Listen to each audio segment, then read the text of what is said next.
তার কথা মনে পড়লে যে খারাপ লাগে না, বিষয়টা এরকম না।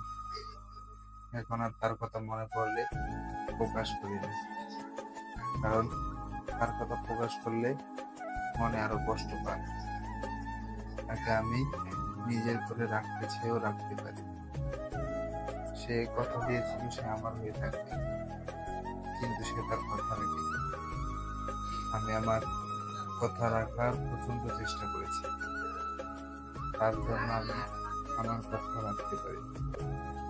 আমি চেয়েছিলাম তার হাতটা শক্ত করে ধরে রাখতে, সে হাতই দেয়নি। আমি কিভাবে তার হাতটাকে শক্ত করে ধরে, সে যদি হাত হারিয়ে দিত তাহলে আমি তার হাতটা শক্ত করে ধরে কখনোই ছেড়ে যেতাম না।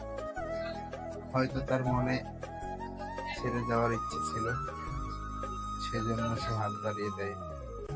আর আমার হাত বাড়িয়ে দেওয়ার পরেও সে আমার হাতটিও ধরে।